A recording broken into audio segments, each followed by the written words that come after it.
اب آئیے میں آپ کو وہ احادیث سناتا ہوں کہ جن احادیث میں نبی پاک صلی اللہ علیہ وسلم نے حضرت عمر رضی اللہ تعالیٰ عنہ کے فضائل اور آپ کے مناقب بیان کیے ہیں۔ نبی پاک صلی اللہ علیہ وسلم کی ایک حدیث ہے، آپ صلی اللہ علیہ وسلم نے فرمایا کہ اللہ تعالیٰ نے حق کو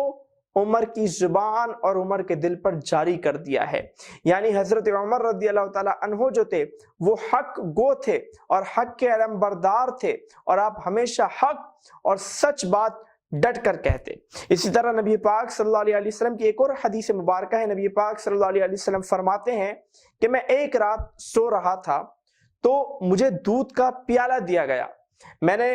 وہ دودھ کا پیالہ پیا اور جو بچا تھا وہ میں نے عمر رضی اللہ تعالیٰ عنہ کو دے دیا۔ تو صحابہ کرام نے عرض کی کہ یا رسول اللہ صلی اللہ علیہ وآلہ وسلم اس کی کیا تعبیر ہے، اس کی کیا تعبیر ہے، اس کا کیا مطلب ہے؟ تو نبی پاک صلی اللہ علیہ وسلم نے فرمایا اس کی تعبیر ہے علم،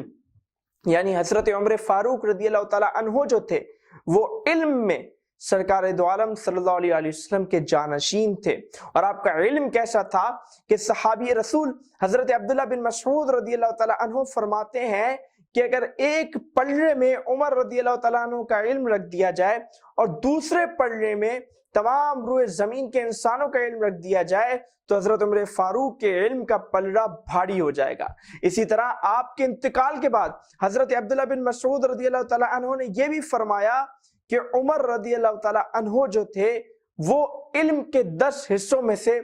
9 حصے اپنے ساتھ لے گئے، یعنی اگر علم کے 10 حصے کیے جائیں تو ان میں سے 9 حصے حضرت عمر فاروق رضی اللہ تعالیٰ عنہ کے پاس تھے۔ تو یہ حضرت عمر رضی اللہ تعالیٰ عنہ کی شان تھی۔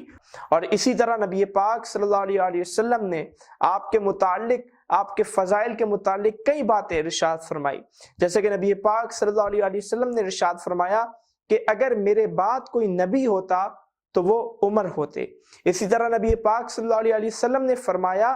کہ عمر کا روب اور عمر کا دبدبہ ایسا ہے کہ جس راستے سے عمر گزر رہا ہوتا ہے اس راستے کو شیطان چھوڑ دیتا ہے۔ اسی طرح حضور صلی اللہ علیہ وسلم نے حضرت عمر کے متعلق کتنی خوبصورت بات ارشاد فرمائی، اور آپ نے دعا فرمائی کہ اے اللہ عمر کے ذریعے خاص طور پر اسلام کو عزت نصیب فرما۔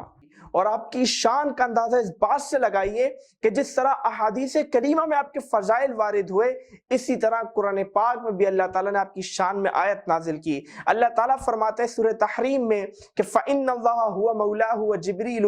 وَصَالِحُ الْمُؤْمِنِينَ وَالْمَلَائِكَةُ بَعْدَ ذَلِكَ الظَّهِيرُ، کہ بے شک اللہ ان کا مددگار ہے اور جبریل مددگار ہے اور صالح مؤمنین مددگار ہیں۔ اور نبی پاک صلی اللہ علیہ وسلم نے صالح مؤمنین کی جو تفسیر فرمائی تو فرمایا کہ اس سے مراد ابو بکر اور حضرت عمر رضی اللہ تعالیٰ عنہ ہے۔ اور بات یہی ختم نہیں ہوتی، حضرت عمر فاروق رضی اللہ تعالیٰ عنہ کا وہ مرتبہ تھا، وہ شان تھی آپ کی، اور آپ کا یہ امتیازی وصف تھا کہ آپ کا جو اوپینین ہوتا، آپ کی جو رائے ہوتی، آپ جو بات کہتے، اس کے مطابق قرآن پاک کی آیت نازل ہو جاتی۔ اور 16 جگہوں پر ایسا ہوا کہ آپ نے کوئی اوپینین پیش کیا، آپ نے کوئی بات کہی، آپ نے اپنی کوئی رائے پیش کی، آپ نے کوئی دعا مانگی، اور 16 بار ایسا ہوا کہ اللہ تعالیٰ نے اس کے مطابق، اس کے موافق آیت نازل فرمائی۔ تو یہ آپ کا بلند مرتبہ تھا،